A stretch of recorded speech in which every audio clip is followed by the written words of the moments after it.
Very good afternoon class. Welcome to our next lecture of production and operational management. In this lecture we are going to discuss about material requirement planning, manufacturing resource planning and ERP. So let us start. So we have discussed that what is MRP, that is material requirement planning. So in the previous class we have observed that the aggregate planning which is going to be done for a short period of time, especially for till 2 years. So basing on that we will get a master production schedule. Basing on our aggregate planning we will going to schedule our production. So basically basing on this production scheduling we will go for material requirement planning. What is the amount of material which is required for our production? So that is the first aim, and MRP2 is nothing but manufacturing resource planning. And what are all the manufacturing resources, like your inventory, like your machines, like your men, your tools, your all the things, stuff which are required for manufacturing, that we are going to discuss in MRP2.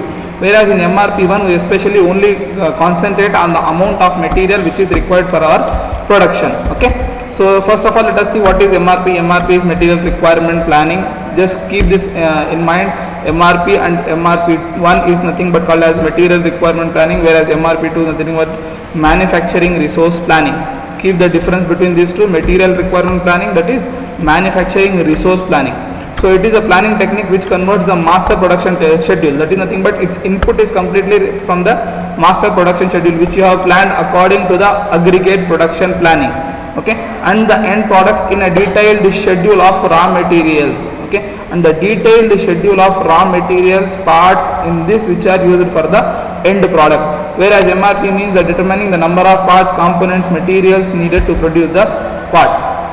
Okay, so it mainly provides the information of raw materials, components and sub-assemblies required for the parent and the dates of replenishment of orders. That is nothing but when you have a proper ordering. For example, if you go to any medical store, any of the general stores, they will have some data.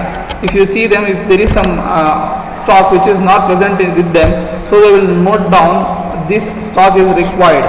And if generally this is observed in medical stores, if you go for some medicine, if there is not available, they will note down your number on your prescription. Basing on that they will provide the data when the orders is going to be replaced and when the orders are going to be come and when they have to come and collect the medicine.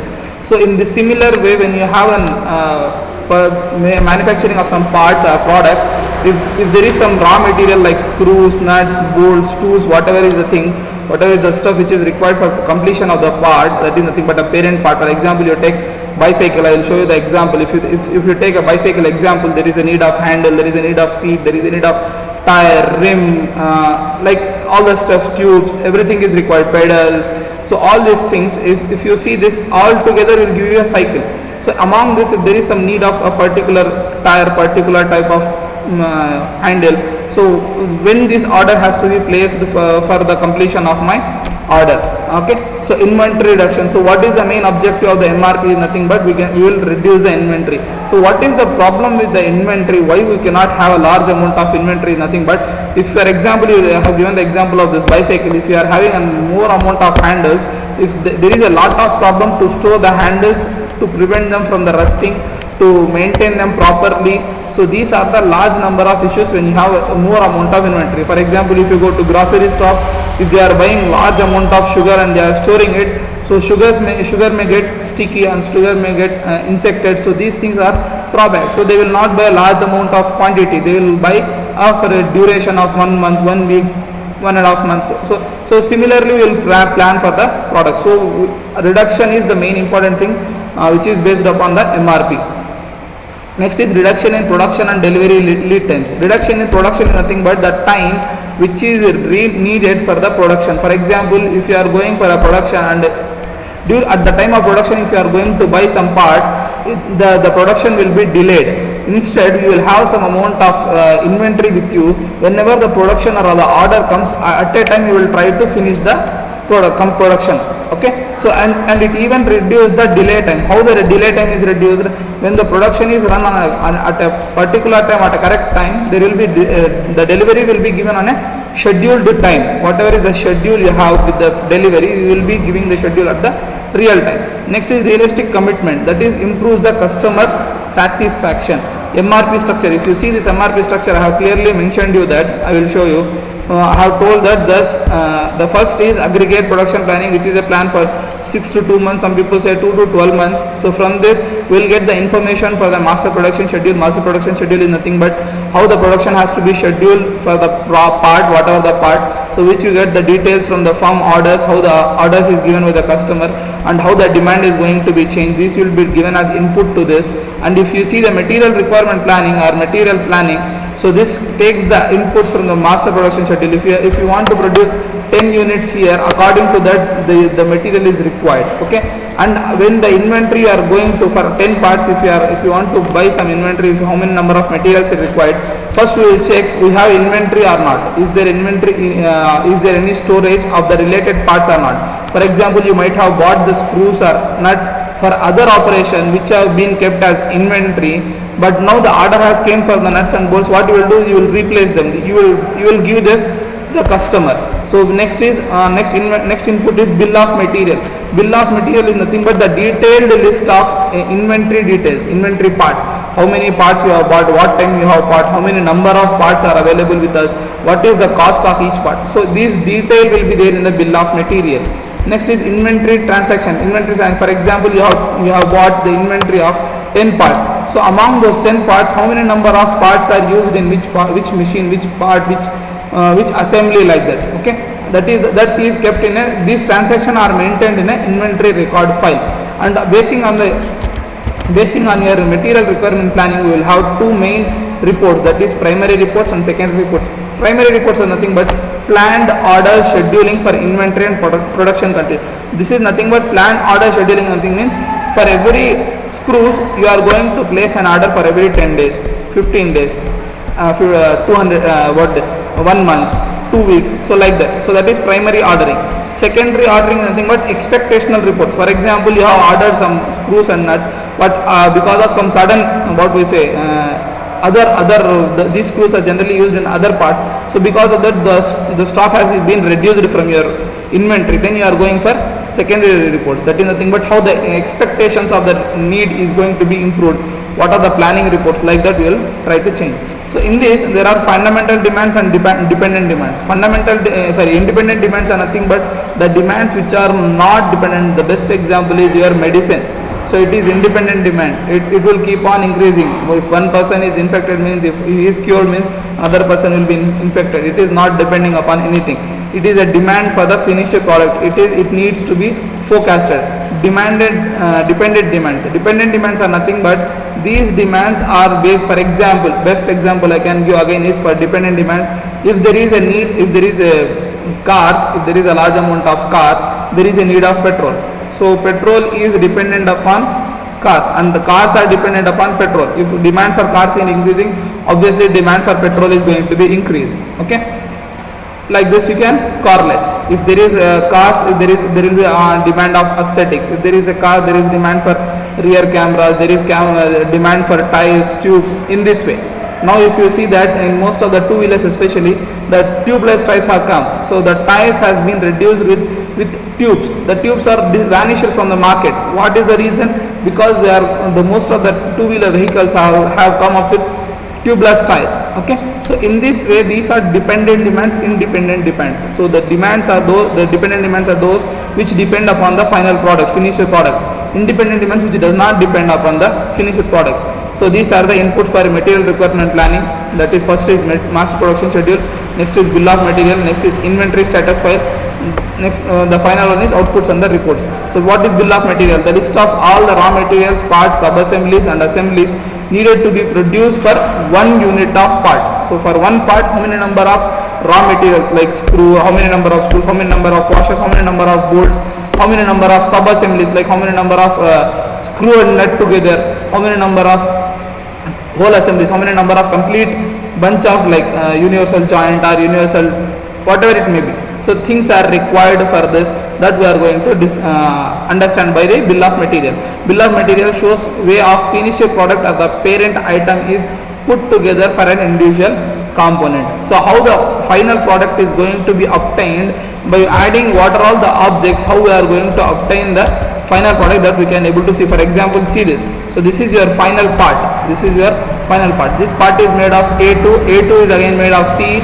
Again, B1 is made of C2 and D5. For example, you can see here example of a bicycle. So a bicycle is an assembly of handbars, pedal, frame, wheels and saddle. Again, wheel is an assembly of tires, spokes and hub. So in this, how many number of tires are required? Wheels are there 2. For 2 wheels, how many number of tires are there? 1 tire for 1 wheel. So 2 wheels are required. How many number of spokes are required? How many number of hubs are required? So in this way we can have a detailed information about the material requirement for a complete part. Next is inventory status file. Inventory status file is nothing but the status of an inventory. Generally we will see for our P&L status. If you are traveling by train, if you are traveling by flight, you will be, if your train is fixed, seat is fixed or not, we will going to check by using some status. So the similarly inventory status file is nothing but the detailed information regarding the quantity of each item available in hand are to be released for use in various time periods. Various time periods is within this week, within this month, within this hour. So in that way we are going to discuss. So the material requirement planning system uses inventory master file. So what is the inventory master file is nothing but whole amount of inventory which you are having, so that will be kept as a stock. So in that stock this number of these parts are available, part 1, part 2, part 3, so the complete detail is existing in that. From that you will able to understand if some labor, for example I am giving you, there are 10 parts in a inventory, part 1, part 2, part 3, part 4. If I am a labor, I am going to collect the part from part 1 or part 2, I have to register there, I have to write there for which work I am taking this part, either for making of hub, either for making of tire, either for making of any assembly, either for making of sub assembly, what type of sub assembly, at what time I am going to collect, everything I have to note down. So when a person who is superior to me is going to check for the inventory, he can have the detailed information, how many number of items you have bought, where are the items being used. Okay, if sufficient items are not available, for example my manager is coming and going to check, he sees that out of 10 products 8 is completed, only 2 is left. So what he will do to avoid the delay of delivery, he will put the order, so that he will not face the delay in the delivery time. Okay, data of inventories are recorded, that is the items master data schedule, item identification by number or other details of the product, inventory status data, that is status of the inventory, subsidiary data segment is nothing but purchase order, scrap. So if there is some scrap, how many number of scrap, from where the scrap has come, which file has given you scrap, all these things will be stored. MRP outputs. So please keep remember this. MRP inputs are nothing but master production schedule, bill of material, inventory status. Next is outputs are nothing but your reports, that is primary reports and secondary reports. Primary reports are nothing but work orders. So how the work has been ordered, how many number of orders you have done for material requirement, how many orders you have received, how many number of parts are required. So the amount and the timing of future orders. Order release, authorization for the execution of planned orders. So the order release, if you want to release the order to the customer, for example if I want to issue the hall ticket to you, I need to check your all the files, like you have paid the fees, you have cleared your dues, you have like this. For releasing of orders, so you need to check that authorization from your superior, so that the authorization for the execution of planned orders has to be taken. Action notices are rescheduling notice, which orders to be released, what are the things, which orders are to be released, revised and cancelled during the current time period. Secondary reports are performance control, planning reports and execution. Performance reports based upon the type of operation. They aid in measuring the deviation from the plan. If you are planned for the delivery of products by Saturday, but there is a delay in the delivery because of machine or because of the lack of your inventory, then how you are going to control them. Next is planning reports, what you have planned, what you have forecasted, and what are the changes which you are going to obtain in your planning report. Expectation reports are nothing but these helps to find the major dispensaries such as late, overdue. If you have allotted the machine for a labor to come by 8 o'clock, but he is delaying by 1 hour, 2 hours, or there is some overdue which he has done, we have allotted 10 parts for a labor, but he has overdue it, how many number of overdue done, so that we are going to be tracking. So what are the benefits? Keep the inventory levels to a minimum. So the benefits of this is the inventory level will be always minimum. the inventory level will be always minimum. So they keep the tracks of inventory that is used. So the first of all is you should maintain the inventory at the lower level. Whatever is the inventory you have, that has to be maintained properly. The track has to be maintained properly. Tracks the amount of material that is required. Next is safety. Set the safety stock level for emergencies. Set up the production time among the separate manufacturing stages. Okay, what are the drawbacks in this?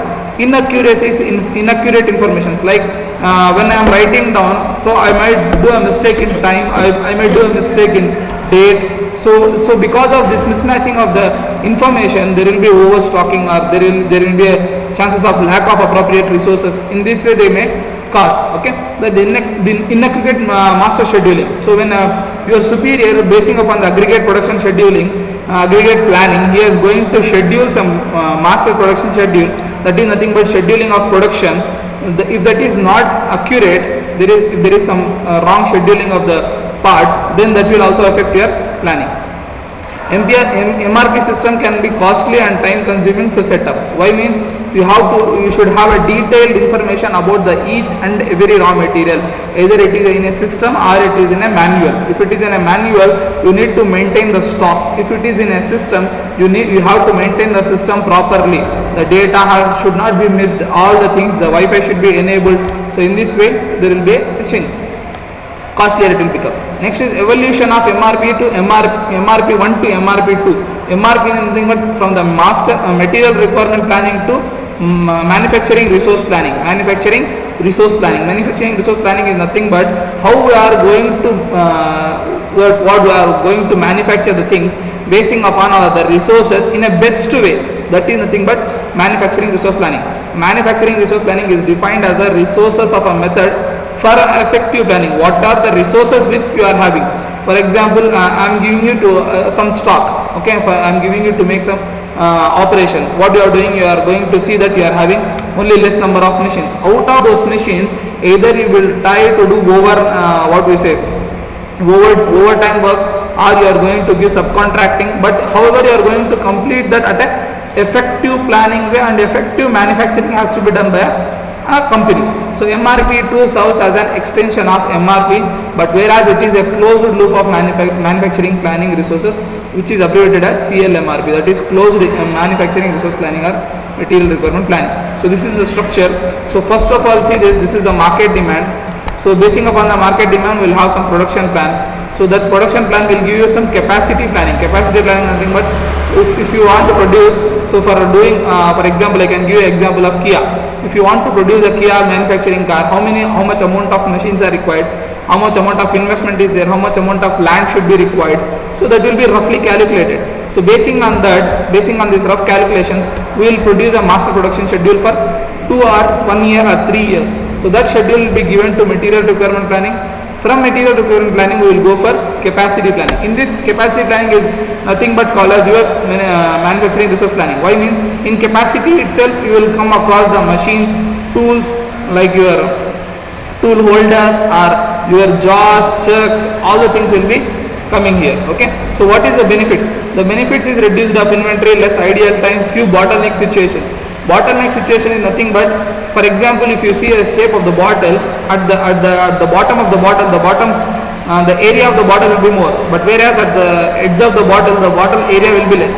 Why it is designed so is, if you are going to drink the water bottle from, so the area, the amount of water is less, but the fastness, the way it is coming, you will be faster. If you say similarly, if you take a glass, so the whole area will be similar. When you are raising a glass for drinking of water, the quantity of water coming will be slow unless you raise the glass completely. So that is the difference. In bottleneck situation, what arises is, at a short period of time, you have to produce many number of parts. At a short period of time, you have to produce large amount of parts. That has to be reduced. Means what happens at this time is, you should make the labor to do more effectively and more fastly the production, which creates the fatigue in the labor, and the labor will ask you more amount of charges. Next is better priority planning. You should have a proper planning, scheduled flexibility should be given. Improved customer services. The meet delivery times. For example, if you go to Amazon, if you place some order for the part, you observe that even though he delivers before the date, he gives the date of delivery as 17, 18. But before the date of delivery, he gives the part will be delivered to your home. Why he gives 1 day prior to that is he wants to satisfy the customer. If he is giving 1 day prior to it, for example, he is giving the delivery date as 16, and if because of some issue, because of some lockdown, because of some anything issues, if the order is going to be delivered by 17, what happens? The customer will be unsatisfied with the product. So he gives an extra date and he tries to deliver before that. Okay. Next is improved employee moral. Improved employee level moral is nothing but when bottleneck situations are reduced, what happens? The employer will be much satisfied because you are not making the employee to get work for 100%, to give at a short period of time you have to produce large amount of results. So in this way they are not pushing, they are giving him a flexible time to produce the parts. Next is better management information. So information can be easily maintained. What are the drawbacks? Errors due to poor or incorrect information can be used only manufacturing operation of the firm. The next are the recent development in manufacturing, nothing but entrepreneur resources planning, ERP, we call it ERP. Most of the people in nowadays are even call it as SAP, okay, software application programming, SAP. So entrepreneur resources planning is nothing but all the things which are coming under your enterprise, from the human resources, from the customer satisfaction. If you see most of the Amazon itself, you see Amazon itself from the time of ordering to from the delivery, from the feedback, from the customer satisfaction, everything is going to be done by using some software. So that is nothing but ERP. If all the things, financial transactions, manufacturing resources, all the things are going to be planned by using a single software, we call it as a ERP. So this is the basing on this ERP itself, we have developed the software application programming SAP, which is going to be used in your most of the industries. Any industry, if you take like Mahindra, or if you take Wipro, if you take Tata Consultancy Services, whichever is a company, surely they will have a SAP with them. What they will do is they will plan all the resources, or what are all the resources, how many financial transactions are we going to do, in which field we are going to invest our amount, what is the output from that investment. So in this way everything is going to be maintained on a single software. Okay, what is ERP? The practice of consolidating nothing but we are bringing all together. What are we bringing? We are bringing manufacturing, sales, marketing, management, HR, everything we are going to bring under a single software, that is ERP. That is nothing but enterprise resource planning or entrepreneur resource planning. Okay, the combining all the data across the department in a single data place that can be employed or accessed by all the employees. So evolution of MRP, first evolution was done in 1960, then MRP evolved in 1970, that is material requirement planning. So after that, manufacturing resource planning came into existence, in which they tried to add few financial accountings. In 1990 they tried to integrate with systems. So MRP has been integrated with system, that is nothing but computer integrated manufacturing. So after integrating the manufacturing with the system, again they tried to integrate all the things like manufacturing things like supply chain, what are the inventories, all the things has been added to that. That is nothing but ERP, enterprise resource planning. The major reasons for adopting the ERP is nothing but integrating the financial information. You cannot able to understand where your amount is coming from the material requirement planning, where it is going in your aggregate planning, how much you are investing. So there will be a lot of stuff which we have to be understand, because these are different records. When you are segregating them, there will be a lot of plus and minuses. There will be a huge loss of information which management is not ready to take. So then what they will do, they will completely bring all the things into a single system. So integrate the customer order information, standardizing and speeding up of the operations, reducing the inventory, standardizing the HR information. If you see in most of the companies like Mahindra Tech or any company, if you see, most of the companies will have a database in which they will have the details of all the your employees with the name, with the phone number, which is blood group, everything, so that if there any emergency comes, they can call to their customers, they can call to their family members. So in that way. Next, how do ERP system works? So if there is a central database system, so it will give the details to the sales department. From the sales department they will collect the data and service application. From the service application they will give the data Next is human resource management will be done. Inventory and supply chain management will be done. So in this way we are going to keep the information. Okay. Next class we will discuss the end of this unit.